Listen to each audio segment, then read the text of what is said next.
So I just received my Vortex II RV replacement vent fan made by Heng's.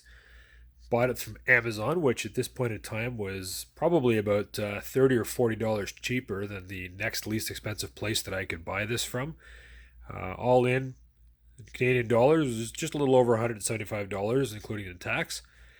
And you ask yourself why would you go with this product over comparable ones? I did a little bit of research on this. Really, when it comes to replacing the hokey doodle little fan that you've got well, in our case, it's in the bathroom of our trailer, but some of them also are in bedrooms. The picture on the cover there, that's pretty much what our bathroom vent fan looks like, and quite honestly, it's very good at making noise and not really terribly good at anything else. Um, we're only a small little trailer. You're not usually in the bathroom long enough or hot enough to make the place fog up, but it's nice to be able to just move some air through the trailer, and I can promise you, this doesn't do it. Even a little 17-foot trailer, you're not ventilating it with this thing. It's a joke. Anyway, the long and the short of it is why would you go with this over something that is most definitely going to be more effective, like a Max Air or a fantastic fan? They're both proven products. They're both excellent. I've been in RVs with one or the other. I don't know which it was, and I can tell you it works great. But the problem is you have to disturb the roof of your trailer. You actually have to replace the entire vent insert, this little 14 by 14 square. You got to take it out and you got to reseal where it meets the roof. My roof is not leaking right now. My trailer is not that old. It's 2016. But the roof is in really good shape. It's stored indoors. I don't want to disturb it. The beauty of this is I don't have to disturb it. I can take a goofy looking little fan out and I can put something in that looks much better and I'm hoping is more effective. We're going to test that theory though. So we've had a chance to unbox our Vortex II fan. As you can see, fan in the box, bag of hardware to mount the crank handle, which you can see here. Conspicuous in its absence in my box is instructions. From what I've heard online, the instructions are nothing to write home about anyway, but I'm a little surprised not to find something in there. Really quick rundown on this fan just before we go through the actual process of installation and seeing whether or not it makes an appreciable difference. Listings say that it's white. Online, the pictures look like it's not white. It looks like it's beige. It's white. The fan is not white. The fan is like a natural plastic color, and because it's behind a screen, it looks a little darker. If you're really offended by that and spend hours contemplating your bathroom vent fan, you could probably take that off and paint it. I don't see the point. We have some adjustment for the crank handle mechanism depending on the application. The Vortex 1 is a single speed. I don't see the point in going through the trouble of changing something like this and the expense and not spending the extra 30 or 40 bucks and getting multiple speeds, because you want to have the option, trade-off, noise versus air movement. I don't want something that howls. If you're wondering about reverse, if you think about your existing vent fan, if you have one, it blows the air out of the trailer or out of the bathroom or out of the bedroom that you're in. Reverse is just going to bring air in. You only have 2 speeds in reverse, but honestly, you're already spoiled for choice just having a change of direction. I really don't expect to use that much. It's nice to have the option. If you had a second fan, say one in a bedroom, one in a bathroom, you could put the two of them in different directions, and that would probably really improve airflow through the trailer. Who knows? Quick look on the backside. Lots of comments online about the speed control being exposed on the backside. If you have a vent cover on the outside, like I do on mine, I can leave my lid open, and even in a decent amount of rainfall, I'm not having anything coming in. I don't see the reason to do anything with that to protect it. The fact that it's exposed, not ideal, I suppose. If you are in a situation where you have a lid that doesn't have a cover over it and rain entry is a threat for you, you may want to do something to try to protect this. Don't go overboard. These little white blocks you see here, they are actually resistors. They are what controls the speed, and they will get hot. And if you cover that right up, I think you're going to have a problem. Mechanism for the crank. I imagine this is adjustable to some extent. 2-wire hookup. you'll have to check to see which direction the fan goes before you make your final connection, because you want it so the forward obviously is pulling air out. Motor, which is quite clearly larger than the existing motor in my bathroom vent fan. This style of fan is known as a ducted fan. Important, really quick rundown on the physics of this if you've forgotten your high school physics. The blades being contained in this housing force all the air to go through here, unlike the existing goofy little bathroom fan where it's just kind of mounted midair. The fact that it has this ring on it not only gives it some strength, but this also has aerodynamic properties. If you think about modern jet aircraft where they've got that little tip on the end of the wing that points upwards, that's all about airflow, and this makes a big difference. The number of blades makes a big difference too, all else being equal. If you have more blades, it's quieter and more efficient. So current bathroom fan I think is 6, it's 5 or 6, somewhere in there.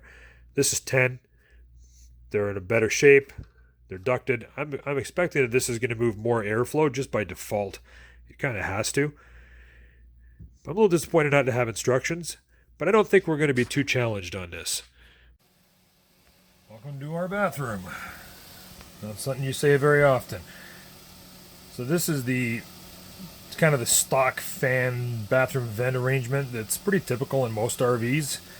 This little fan here, if you measure it, it's 6 inches. But it's just floating in the middle of outer space. As you can see, there's not a lot of light coming through our vent. We have a black vent cover on the outside so I can leave the lid open in the rain and not have rainwater come in.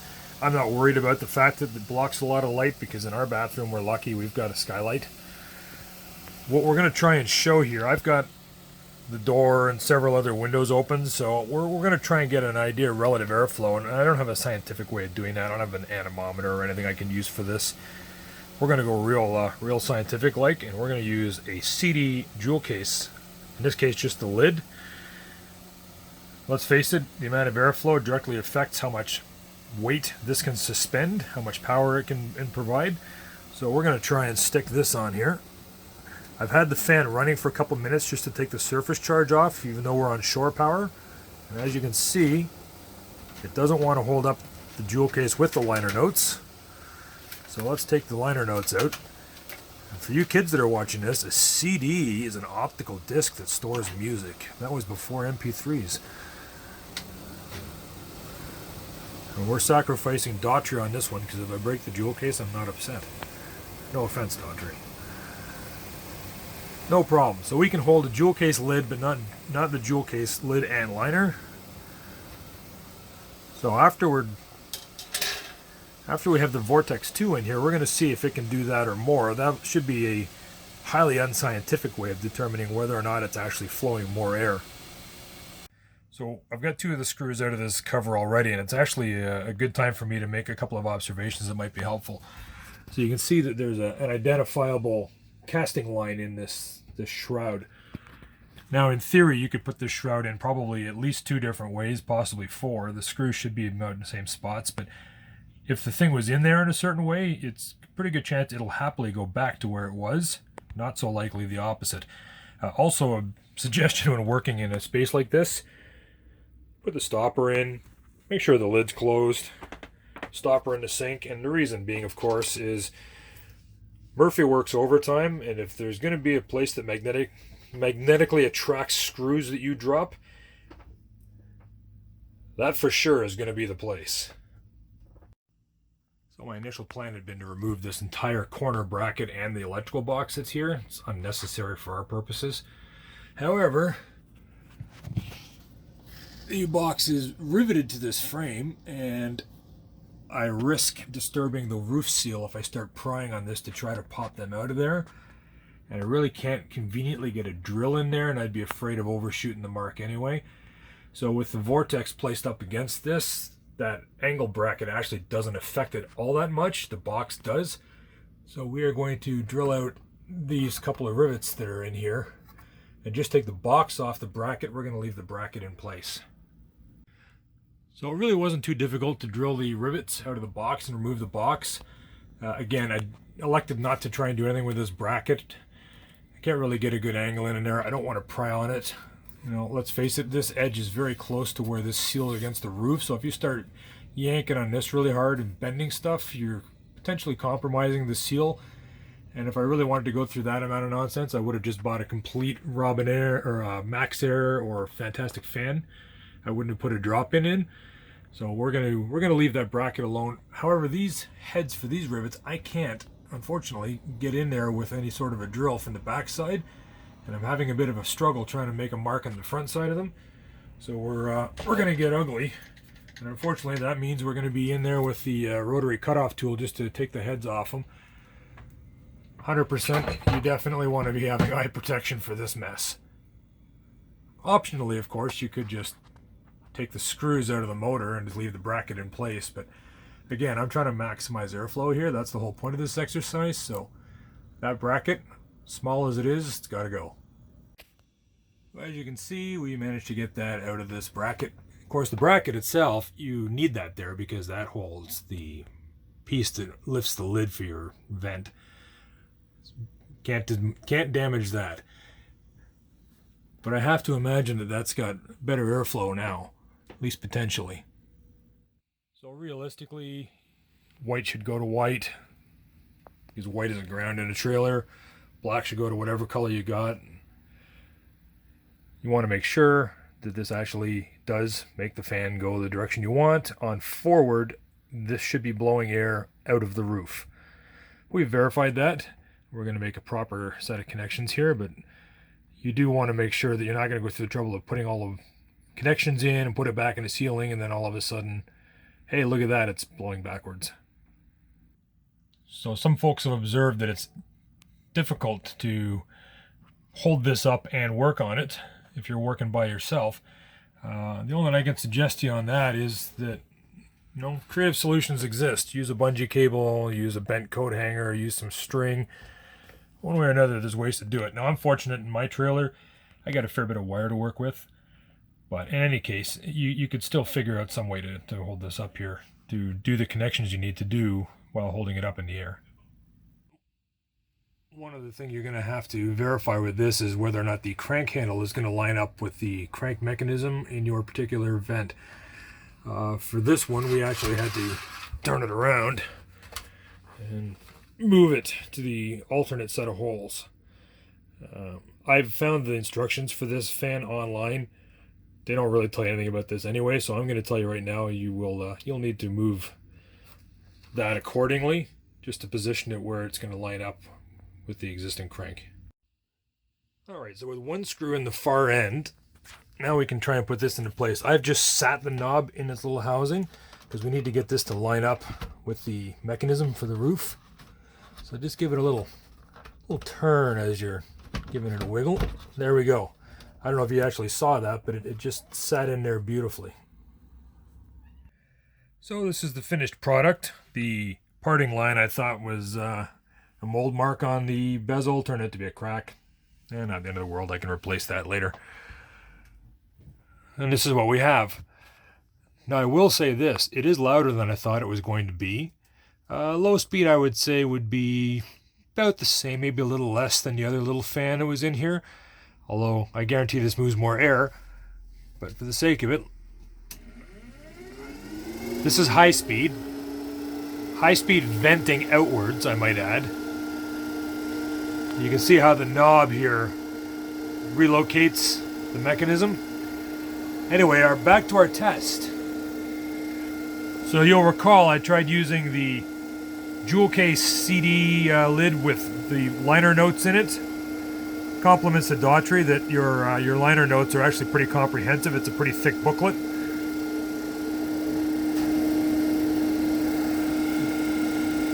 So 100%, no matter how you slice it, this has more power than the original fan, because the original fan couldn't hold that up. This one will actually just pull it up. Let's try something a little heavier. Let's try the other half of the jewel case with the CD in it. That's a lot, we're asking. Is it going to do it? Can it do it? Is it going to do it? No, not quite. Take the CD out. There you go. That's pretty good. Now on the speed you're more likely to use this on,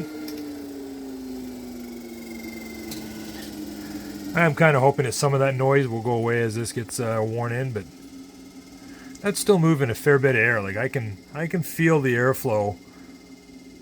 Even on that speed, I can feel the airflow from a good 8-12 inches away. This is probably how you're going to leave it. I'm okay with this. And I mean, really, if you go far enough back to where the bunk is,